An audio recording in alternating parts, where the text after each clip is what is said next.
Welcome, listeners, but take heed. We will say whatever we need to share our knowledge, thoughts, and joy, and even things that do annoy. So join us now, but be aware, we have a tendency to swear. We'll dial it back a little bit. But frankly, we don't give a shit. Welcome to Just Keep Rowling, a Harry Potter book movie compare and contrast podcast. I'm Kayde, and the sexy fish in the chair next to me is Ellen. What's a sexy fish? Like a mermaid? I'll be a mermaid. Oh, but I'm the one with the red hair. Okay, we can both be mermaids. Ooh. Let's just keep swimming into the rolling rehash. Last week we covered Chapter 17, the 4 champions, and the corresponding film scenes. The adults bicker more about winning a school competition and less about the danger to a 14-year-old's life. Michael Gambon had a somewhat different definition for calm than everyone else on the planet. To make up for the stuff they left out, the movie added irrelevant, unnecessary scenes, 'cause that makes sense. Most of the Gryffindors are stoked about Harry putting his name in the goblet, no matter how many times they're told Harry didn't put his name in the goblet. And Ron decided now would be a great time to be a little bitch over Harry putting his name in the goblet. During episode 82, Can of Kick-Ass, we had 2 Potter ponderings. The first was, if you were a teacher or student at Hogwarts during all of this, would you have believed that Harry didn't put his own name in the Goblet of Fire? Max said he's still doubtful that Harry didn't put his name in. Because apparently he didn't read the book. Obviously. Even though we know he did. I think he just doesn't like Harry. We know he doesn't like Harry. That is true. Julianna said she would hope to believe Harry is telling the truth, but his track record is terribly suspicious. Quincy said, you know what? Harry isn't the brightest kid. And like McGonagall has said before, a lot of shit Harry accomplished was pure dumb luck. Robert would be inclined to believe Harry didn't put his name in, but past events in Philosopher's Stone, Chamber of Secrets, and Prisoner of Azkaban would make him think that Gryffindor could do anything because I'm the motherfucking boy who lived, bitches. Lisa Lotta thinks that she'd believe him. If you get to know him a bit as a student, he doesn't come across as wanting all the attention that he gets. Although, he is a Gryffindor. Dave said he thinks because all the Slytherins and Snape make a big deal about Harry being the Harry Potter. And then with him always getting a ton of extra points for Gryffindor at the end of each year for being a hero, killing Quirrell, saving Ginny, the youngest Seeker ever, etc., even if he didn't know him very well, he'd think he was a big shot and probably did put his name in the goblet. His reputation precedes him, and his actions back up that reputation, even if it is by dumb luck. Kenneth said, nope, Harry's the favorite. Him and Dumbledore are in cahoots. Our second Potter pondering was, are any WTs included in the end-of-year exams, and if they are, is the champion exempt from taking those as well, or would they be expected to take them later? Max thinks it's pretty obvious why they couldn't do this when Harry was taking any important exams. Harry would not pass. He's fairly sure that Dedrick could have managed the exams and the victory, though. Dedrick. Yeah. Too soon? Spoilers? Awkward. Quincy said, as for the NEWTs, IDK, I'm not a fucking professor. Not my problem. But I would think that they would need those NEWTs to get a decent job, along with OWLs. So it would be like cheating those kids if they didn't let them take the exams. But then again, Dumbledore's actions lately have been on fuck them kids. So, not my kids, not my problem. Lisa Lotta said for the NEWTs, she's not sure. She'd hope that they'd still have to go and take them either before the third task or after, because they seem pretty important to have as qualifications for jobs, etc. Then again, Ron and Harry didn't go back for their 7th year after the war and still got jobs, so maybe there are exceptions. To be fair, though, that's Harry Potter and Ron Weasley, so... They did kind of save the Wizarding World. Right? I'm pretty sure that trumps the highest NEWTs you could get. But maybe being the winning champion does too. That's true. Maybe. Julianna said that in California there used to be a high school exit exam that you needed to pass to graduate. It had nothing to do with the classes, so they would have had to take both. not at the same time. She expects that's what NEWTs would be like. Champions would probably still need to take them, but not their finals for their class. Robert said as for the NEWTs, they take them a few weeks before the end of term, so he would assume that the admins would look at their schedules to see what classes they were taking and their average scores of dorm work, Hogwarts is home, and go based off how they did throughout the year for their results. Kenneth thinks the only way they would be exempt from NEWTs is if St. Mungo's can't heal said champion on the day of exams. Which is probably pretty accurate. Dave would imagine that if a student was picked out of all of the school students once every 5 years or for the first time in a long time, he's pretty sure they would be exempt from all those exams. And if they are picked the best out of a whole school, he doesn't think not having good scores or not having taken those exams 1 year is going to affect their chances at getting whatever job they want after graduating. True. Our trivia question was, what spell does Draco cast that hits Hermione and causes her teeth to elongate? At the exact time that Harry casts a spell at him, Draco screams Densagio. The two spells ricochet off one another, putting Hermione in the line of fire. Fun fact, in Latin, dens means tooth and agio means increase. So Draco was literally trying to cast a tooth-enlarging spell. I wonder where he learned that. Doesn't seem like a smart spell to teach an adolescent, really. Not so much. But congratulations goes to Mike Riley. Woohoo! He is up to 3 weeks in a row now. Again. Little by little, he is building that streak back up. We'll see if he gets it this week. For now, let's just keep rolling into the first half of Chapter 18, the weighing of the wands, and the complete lack of corresponding film scenes for this section. Chapter 18, The Weighing of the Wands, Part 1. Harry wakes up the next morning and it takes him a moment to remember why he feels so miserable. Thinking of the previous night, he sits up and pulls back his bed curtains, intending to talk to Ron, but instead finds that he had gone down to breakfast without him. He dresses and reluctantly heads out of his dormitory, but the prospect of going into the Great Hall and facing everyone is not inviting. He heads that way anyway since the Creevy brothers see him in the common room and frantically wave him over, and as he climbs out of the portrait hole, he finds himself face to face with Hermione. She offers him a stack of toast and suggests that they take a walk. They head out to the grounds and Harry tells her all about what happened. He's relieved when Hermione accepts his story without question. She tells him that she could tell by the look on his face that he didn't enter and speculates about who did put his name in. Harry cuts her off to ask if she's seen Ron and wonders if he still thinks Harry entered. She awkwardly says that she doesn't think he really believes that, just that he's jealous of Harry being the one who always gets the attention. Harry says to tell him he'd swap anytime he wants, and Hermione says that he has to tell him, not her. Harry refuses to run around trying to convince him and says maybe he'll get it once Harry's broken his neck or something.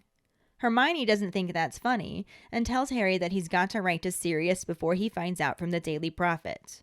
Harry agrees to write him, but refuses to ask Ron if he can use Pigwidgeon, deciding to borrow a school owl instead. They head to the owlery, and Hermione hands him a parchment and a quill. He writes a short note to Sirius about being picked as a 4th champion for the Triwizard Tournament, despite not putting his name in, and finishes it off hoping he and Buckbeak are well. Hedwig flutters down to collect the letter and is once again offended when he tells her he can't use her. Back at lessons, Harry can't avoid the rest of the school and realizes that everyone thinks he entered himself into the tournament, and aside from the Gryffindors, no one else is impressed. The Hufflepuffs are very cold towards all of the Gryffindors, feeling that Harry is stealing their glory. On top of that, Ron still isn't speaking to Harry, and Hermione's forced conversations between them isn't helping. He can't even look forward to seeing Hagrid during Care of Magical Creatures, since it means seeing the Slytherins too. As expected, Malfoy immediately begins to taunt Harry, saying that everyone better get their autographs now because he bet he won't make it past 10 minutes into the first task. Crabbe and Goyle laugh, and Malfoy temporarily stops mocking Harry when Hagrid emerges from his cabin carrying a tower of crates, each containing a blast-ended Skrewt. He horrifies everyone by telling them they're going to take the Scroots on a walk, since he thinks their aggression towards one another is because of pent-up energy. This does effectively distract Malfoy and gives Hagrid an opportunity to get Harry away from the rest of the class to talk about being school champion. Harry reminds him that he is one of the champions and is grateful when Hagrid asks him if he has any idea who entered his name. Harry says he wishes he knew who did it, and they look out at the class struggling to control the now 3-foot-long, grayish-armored giant scorpion crab-like creatures. Hagrid thinks they're having fun, and Harry figures he must mean the Scroots because his classmates certainly aren't, as more than one of them are being dragged behind a Scroot that just blasted off. Hagrid sighs and mentions that everything seems to happen to him, and Harry doesn't reply, thinking of how that's basically what Hermione had said to him and why Ron is no longer talking to him. The next few days are some of the worst days Harry has ever had at Hogwarts, with dislike pouring onto him from every side. He understands why Hufflepuff is upset and is used to Slytherin being awful to him, but had hoped that Ravenclaw would be more supportive. Instead, they seem to think that he was just trying to get himself more fame by entering the tournament. Cedric, with his good looks, also looks the part of a champion much more than him and is receiving just as much attention as Victor Crumb. Harry also hasn't heard back from Sirius yet. Trelawney keeps predicting his death with more certainty, and he did so poorly at his summoning charm that Professor Flitwick gave him extra homework. Hermione tries to reassure him that it really isn't that difficult, he just wasn't concentrating properly, which makes Harry sarcastically wonder why that could be. To make matters worse, they also had double potions that afternoon, which is always awful, but is now basically torture. When he and Hermione arrive at Snape's dungeon after lunch, they find the Slytherins waiting outside wearing badges that say "Support Cedric Diggory, the real Hogwarts champion," before flashing over to also say "Potter stinks." Hermione sarcastically calls them very funny and really witty, and Malfoy offers her one, but tells her not to touch his hand since he doesn't want a mudblood sliming it up. Harry snaps and reaches for his wand. Draco grabs his as well, and they cast spells at the same time. Harry yells Furnunculus, and Draco screams Densagio, and the two streams of light ricochet off one another. Harry's hits Goyle, causing large boils to spring up everywhere, and Malfoy's hits Hermione. She whimpers in panic and clutches her mouth. Ron hurries forward to check on her, and as she pulls her hands away from her mouth, they see that her already larger than average front teeth are growing at an alarming rate, past her lip and down towards her chin. At this point, Snape arrives and wants to know what's going on. Malfoy tells him that Potter attacked him and hit Goyle, who's starting to resemble a poisonous fungus. Snape ignores Harry as he shouts they attacked each other at the same time, and when Snape sends Goyle to the hospital wing, Ron says that Malfoy got Hermione. Snape looks at Hermione's teeth, now down past her collar, and coldly says that he sees no difference. Hermione cries and runs off, and Harry and Ron start shouting at Snape at the same time. He gives them each a detention and takes 50 points from Gryffindor, then ushers them inside before they get a week's worth of detention. The two boys are so angry things almost feel normal between them, but then Ron sits with Dean and Seamus instead, and Harry is left alone at their table, wishing that he knew the Cruciatus curse to have Snape flat on his back and twitching like that spider. Snape begins talking about their antidotes, saying that he will choose one to test it on and looking directly at Harry. Harry starts to imagine grabbing his cauldron, running to the front of the class, and bringing it down on Snape's head, but he's interrupted by a knock at the door. Colin Creevey enters the room and tells Snape that he's supposed to take Harry Potter upstairs. Snape initially refuses to let him leave before class is over, but Colin explains that Mr. Bagman wants him for photographs. Snape snaps his agreement, but tells Harry to leave his things and come back to test his antidote. Colin has to explain that he's supposed to take his things, and as he starts to mention all the champions, Snape cuts him off to tell Harry to get out of his sight. Harry leaves amidst a flashing of Potter stinks from the Slytherin tables. As he closes the dungeon door behind him, Colin comments on how amazing it is that Harry is champion. Harry heavily says it's amazing and asks what they want photos for. Colin says he thinks it's for the Daily Prophet, and Harry is not excited about receiving more publicity. They reach the room and Colin wishes him good luck. Harry knocks on the door and enters. Because of the way we split this chapter, there are absolutely no corresponding film scenes for this section. Boo. So the first half of the book chapter, with the absolutely no corresponding film scenes, starts out on Harry waking up the next morning of being chosen as the Quad Wizard Champion. They still haven't talked about that name change, though, have they? No. And it takes him a moment to remember why he feels so miserable. Thinking over the previous night, he sits up, intending to talk to Ron, but finds that he's gone down to breakfast without him. Instead, Harry gets dressed and reluctantly heads to the Great Hall. He has to avoid the Creevy brothers along the way because they're just like, Harry, come over here, sit with us. And Harry's just like, no, I'm not going to do that. I would rather face the school than sit with you boys. Those poor boys. Like, you feel bad for him, but at the same time, I wouldn't sit by him either. At least they have each other. True. That's the important thing, I like to think. But as he climbs out of the portrait hole, he finds himself face to face with Hermione. I'm not so much worried about being face to face with Hermione. I'm worried about being face to face with her eyebrows, but that's me. She offers him a stack of toast and suggests that they take a walk. They head out to the grounds and Harry tells her all about what happened, feeling relieved when Hermione accepts his story without question. Like you're supposed to do, Ron. Because you're supposed to be his best friend, Ron. Yeah. God, Ron. She tells him that she could tell by the look on his face that he didn't enter, and speculates about who could have put his name in the Goblet of Fire. Harry interrupts and asks if she's seen Ron, and wonders if he still thinks that Harry entered the tournament himself. Hermione admits that she doesn't think he really believes that, and he must just be jealous of the attention that Harry is always getting. I mean, you seem to be enjoying it for the last 3 years, guy. Now all of a sudden he's pissed off about it. I think he tolerated it before. Sometimes it seemed like he dug it a little much. Not really in the books. Okay. Well, I don't know. Harry says to tell him he'd swap anytime he wants, and Hermione says that he has to tell him, not her. Which is how because she's not an owl. She's not an owl. We're not there yet. No, but this is essentially that part It too. really is, kind of. And this is how it should have fucking gone. Right. Anyway. Harry refuses to run around trying to convince him and thinks that it'll be easier to understand once he's been killed. Because that's such a teenage thing to think. Well, why would you injure yourself in something that's gonna murder you? You'll be sorry when I'm dead. Pretty much. You'll believe me when I'm gone. I'm gonna hold my breath until you believe me. Pretty much. It's Harry Potter and the Goblet of Hormones. The Goblet of Puberty. Honestly, that's kind of the next book. Well, yes. That is true. Caps Lock Harry and whatnot. Hermione doesn't think it's as funny as we do, apparently.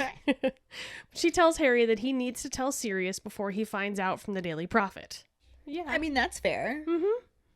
Even Harry thinks so. He agrees to write to him, but refuses to ask Ron to use Pigwidgeon, deciding to borrow a school owl instead. They head to the owlery, and Harry writes a short note to Sirius explaining the situation. Hedwig flutters down to collect the letter and is once again offended when Harry says he can't use her. The poor owl. Boo. First he's ungrateful, then he's just like, no, I don't want to use you. Right? Except Harry's just like, first Ron, now you, it's not my fault. Everyone's against me, guys. Angsty My life Harry. sucks. I'm gonna hold my breath. So it is Harry Potter and the Goblet of Angst. It is. It is. Oh, Lord. Poor Harry. Oh, wait. He kind of brings it on himself. A little bit. Not this time. Not in this case, but he's gotten away with it so often in the past. I feel like it's time Karma. for it. Yeah, it's just karma coming back at him. During that day's lessons, Harry finds that everyone thinks he entered himself into the tournament, and aside from the Gryffindors, no one's really impressed. No. No one gives a shit. They give a shit. It's just in the opposite way. Very true, yes. I almost feel like that would be a breath of fresh air for Harry. Like, he's so used to being fawned over. Like, yay, now people hate me. I feel like that's just too much of an extreme the opposite direction. I Because guess. he's still getting attention. It's just a really sucky kind of attention. True. Be careful what you wish for, kids. It's like the entire school turned into Snape. That is true. Even the Hufflepuffs, which makes me, like, upset. Yeah, but I understand. No, I understand, but it's just they're supposed to be the super nice ones, and they're super mean about it. But I mean, I understand that's because they feel like Harry's stealing their glory. Like, they finally get someone in the spotlight. And Yeah, Cedric's one of the few people that have actually brought the Hufflepuffs any glory. honor. Which is just boo, because there's so many wonderful things about Hufflepuff. Yeah. There's other glorifying things about them. It's just not very public. It's not public, and it's not, like, super death-defying grand stuff like Gryffindors do, or even Slytherins do. Like, it's not big stuff. It's little stuff that matters day to day that you just don't notice. You know what I mean? Hufflepuffs win at life. They do. I hardcore embrace the fact that my secondary house is Hufflepuff. Even though it's pretty damn near a tie between the other three houses, I'm so Gryffindor. Hufflepuff showed the highest percentage, so it's my secondary. Yeah. And I love it. Hufflepuff is usually, like, my second to last. Usually I go Slytherin, Ravenclaw, Hufflepuff, Gryffindor. So I'm just the least brave person you'll ever meet, but I dig on some food, so I'd be down for a house by the kitchens. Snacks. Snacks. Yummy. Anyway. But on top of, the entire school being shitty to Harry except for his own house. Right? On top of being almost universally hated Right. by the majority of the school aside from other Gryffindors, Ron still isn't speaking to Harry, and Hermione's forced conversations between them isn't helping. Can you just imagine, like, she's sitting between them, they're not speaking to one another, and she'll, like, talk to Harry, and then she'll talk to Ron, and then they'll both talk to her, and then she's just, like, this is Right. so awkward, guys. What really sucks, though, is Harry can't even look forward to seeing Hagrid during Care of Magical Creatures because the fucking Slytherins are there, and they're shitty to begin with, so now they're even more shitty. They have more fuel to throw on the fire Definitely. that they already lit. Definitely. And as expected, Malfoy immediately begins taunting Harry, Mm-hmm. saying that everyone better get their autographs now because Harry won't make it past 10 minutes into the first task. In the movie, Draco does kind of say this line later on. Yeah, But we'll get to it. It references this. yeah. This movie just puts the book out of order in so many different things. Completely. Or just leaves out whole entire halves of chapters, or entire chapters even. Yeah. It's very upsetting sometimes. Yeah. And I feel like a lot of what we talked about from this chapter so far is included just kind of in a different place. The sentiment definitely gets there. Yeah. At least you get the concept of it if they don't show it to you directly. But now we're getting into actual things happening. And I would have liked to see some of this stuff. Like, it would have been really fun to see more of how the school was treating Harry. Yeah. Because this is where that mocking first really starts with Harry as the champion. This is where we've got Nazi von Douchebag being himself. As he does. And his little minions just laughing at everything he says. As they do. But Malfoy puts a temporary stop to his mockery when Hagrid emerges from his cabin, carrying a tower of crates, each containing a blast-ended Skrewt, because we know from the previous episode that he has to keep them separate. Mm-hmm. He then horrifies everyone by telling them that they're going to take the Skrewts on a walk. And I would have loved to see this scene. I mean, where do you even put a leash? They fasten it around the middle. That's what Hagrid says to do. Yeah. Hagrid legit thinks that the Skrewts' aggression towards one another is caused by pent-up energy. I mean, you do have them locked in fucking boxes. I'm sure that that's not helping, being all pent up, but I don't think that's the root of the problem. Probably not, no. No. The good news is that this distracts Malfoy enough that Harry gets a bit of a reprieve and Hagrid gets an opportunity to talk to him away from the rest of the class. Well, there you go. Secluded from the class, they begin discussing the tournament and Harry being the school champion. One of the school champions. Because he even has to specifically remind Hagrid, I am one of the school champions. And that kind of becomes a thing in the book. Yeah. Not in the movie, though. Not in the movie. Not so much.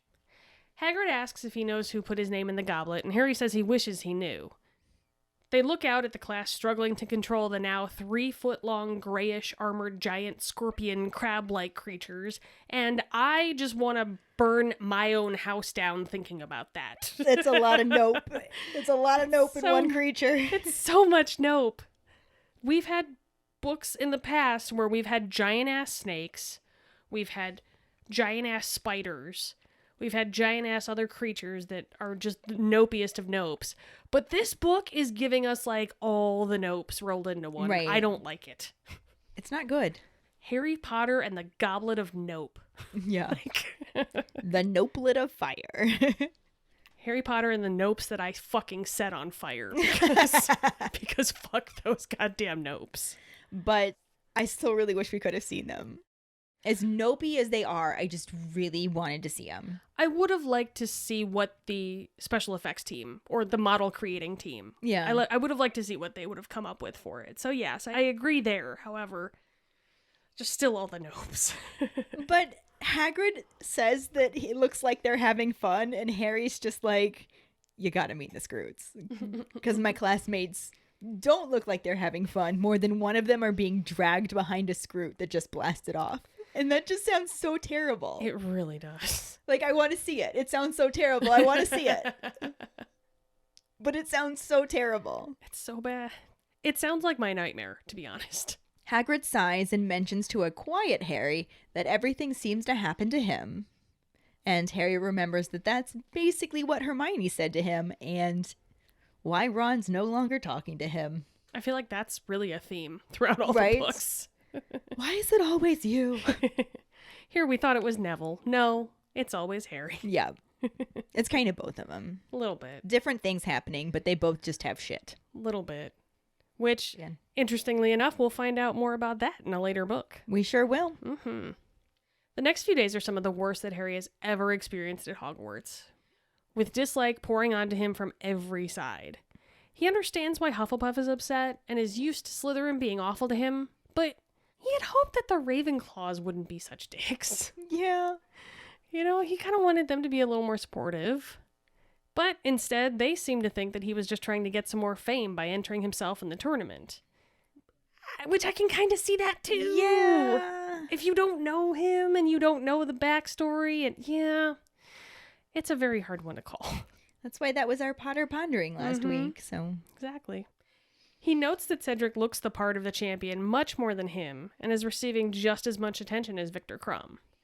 So, yeah, it's kind of a shit sandwich. Yeah. All around. Harry's just like, I'm so much shorter than all of you. I haven't studied as much magic as all of you. I'm not as handsome. However, I did defeat a Dark Lord as an infant, so... I also defeated a basilisk. Yeah.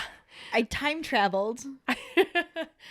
I rescued the Sorcerer's/Philosopher's Stone and escaped Voldemort again. Mm-hmm.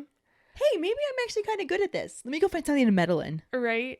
I was able to not get murdered by a werewolf. Yeah, that's huge. Kind of twice, really, when you think about it.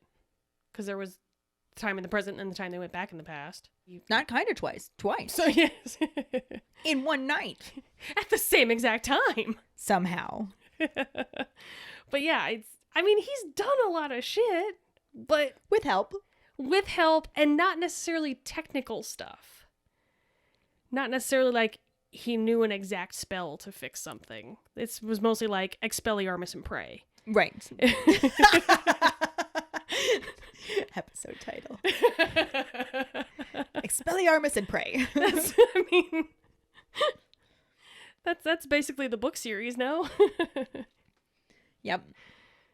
In addition to all of this stress that he has about being the champion and nobody liking him and all of this other shit because he's Harry and there's always shit, he's also stressing about the fact that he hasn't heard back from Sirius and Professor Trelawney keeps predicting his death with more certainty.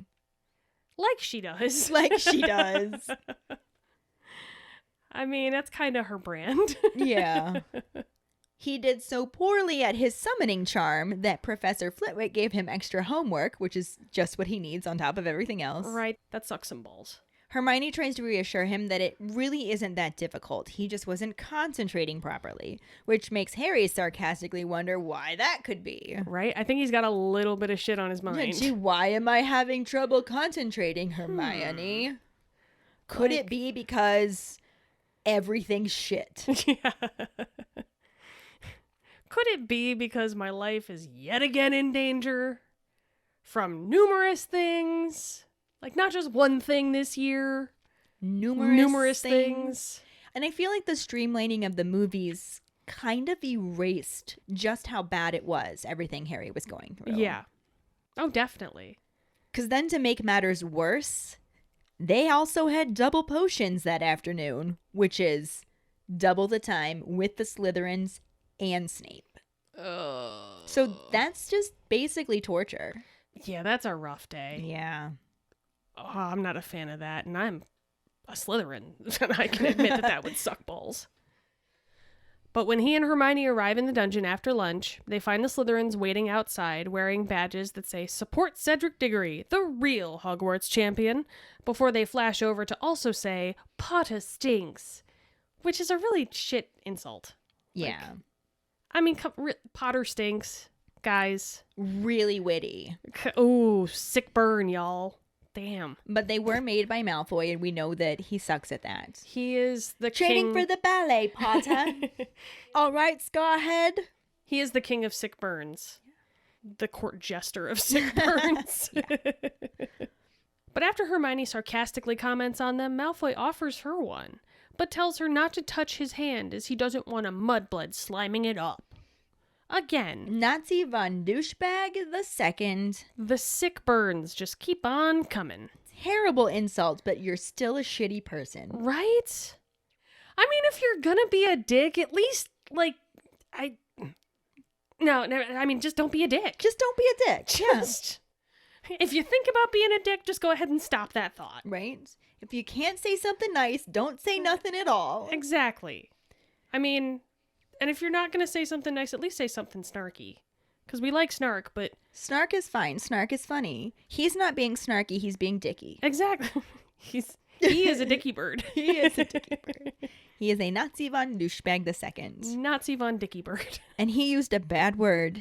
He called Hermione a mudblood again. He did. And this time it's Harry who snaps and reaches for his wand. I mean, he's got a lot of shit going on. Oh, yeah. So... It's understandable. Yeah. Malfoy grabs his as well, and they cast spells at the same time. Harry yells Furnunculus, Draco screams Densagio, and the two streams of light ricochet off one another. Harry's hits Goyle, causing large boils to spring up everywhere. So basically an improvement to Goyle's face. I would think his mother would be pleased. Right.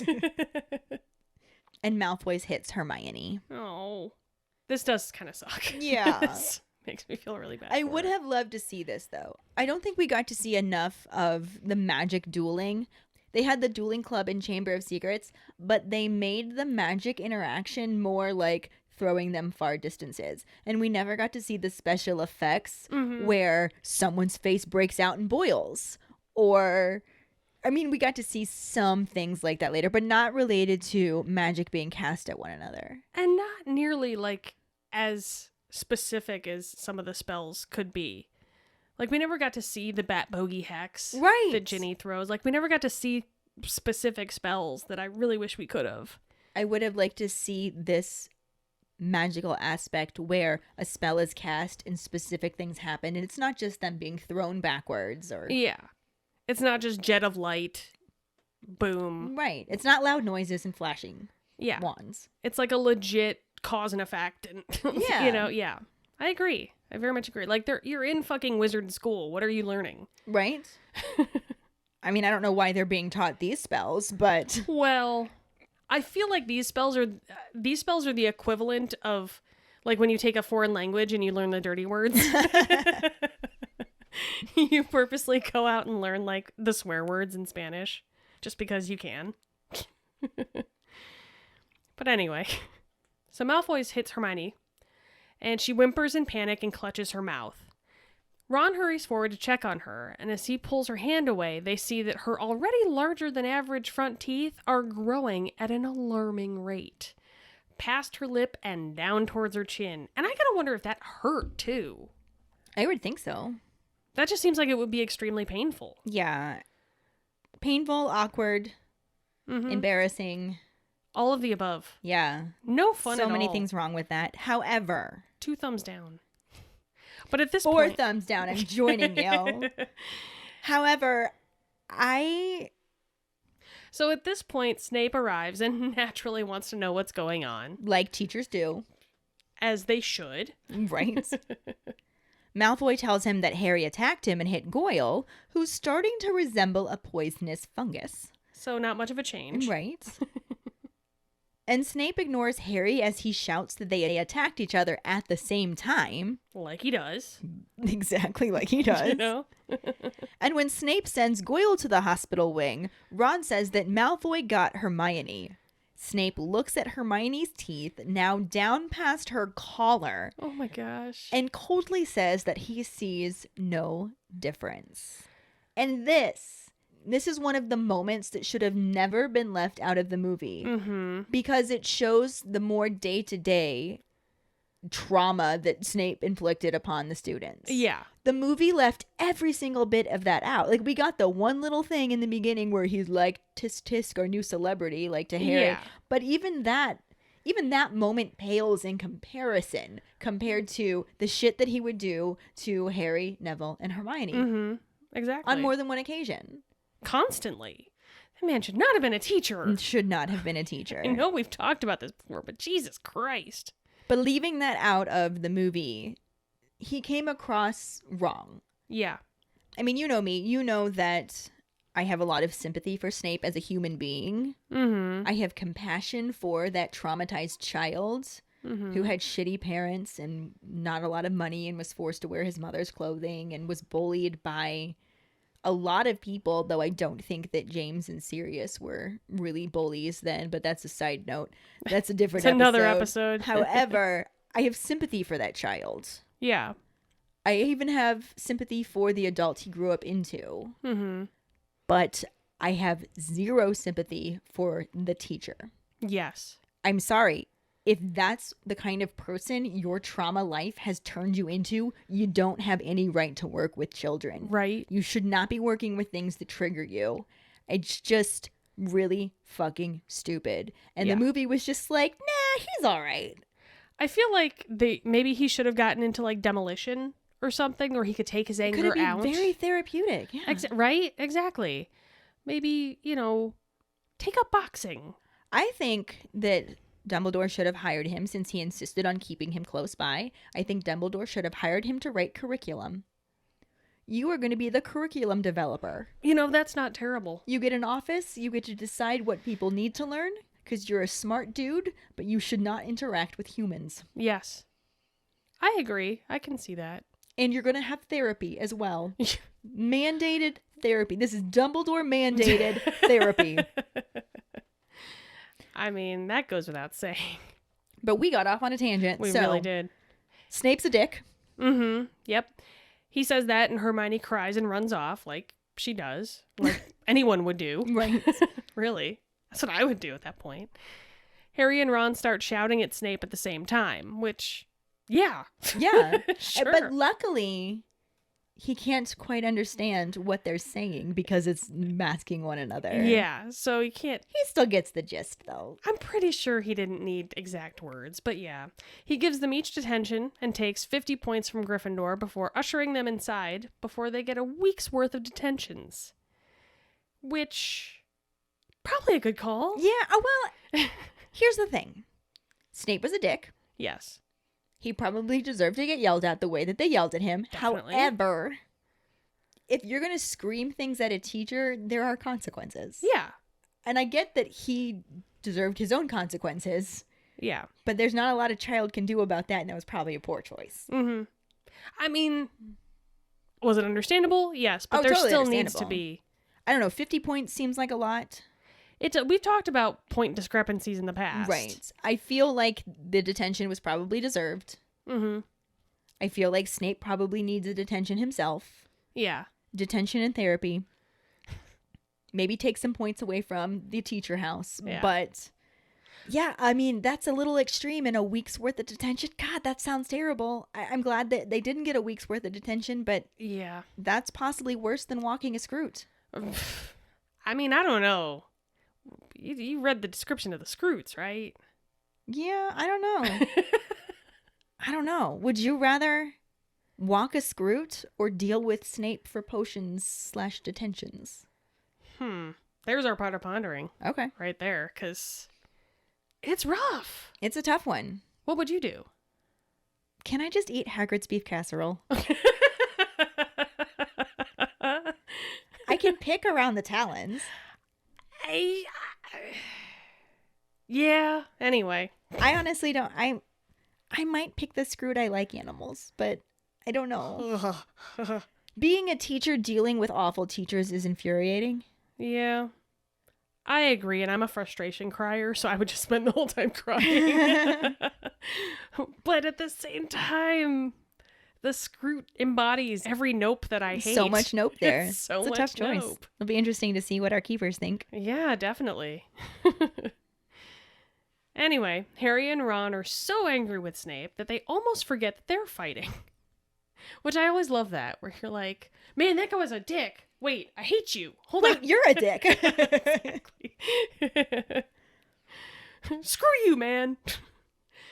But then Ron sits with Dean and Seamus instead of Harry, leaving him alone at the table, wishing that he knew the Cruciatus curse so that he could have Snape flat on his back and twitching like that spider. Yeah, this is definitely Harry Potter and the Goblet of Angst. Yeah. We're getting pretty dark. Yeah. We're getting super, like, we're talking about not just cursing a teacher, but using an unforgivable curse on a teacher. And if he knew how to use it in that moment, I think he would mean it. Right? So, there's that. Yeah. A little bit scary. But Snape begins the lesson by talking about their antidotes, saying that he will choose a student to test one on, all while looking directly at Harry. Of Geez, course. who's he going to choose to poison? I mean, obviously Neville. Or his toad. Yeah. Harry starts to imagine grabbing his cauldron, running to the front of his class, and bringing it down on Snape's head. Which, it's dark, but it also is like a cartoon right there. Yeah. That's like You imagine, like, Wile E. Coyote shit. The birds flying around Snape's head. It'd be owls. Stars.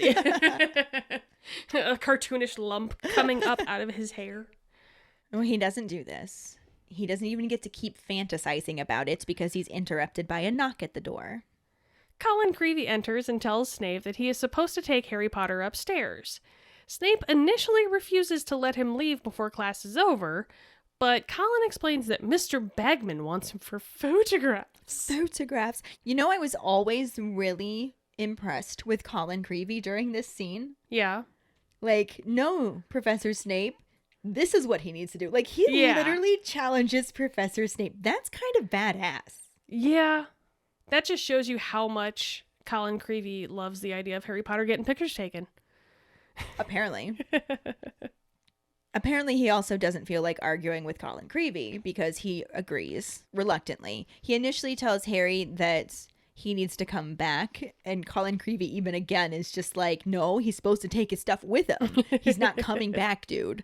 And Snape's just like, get the fuck out of my face. So Harry leaves amidst a flashing of Potter stinks from the Slytherin tables.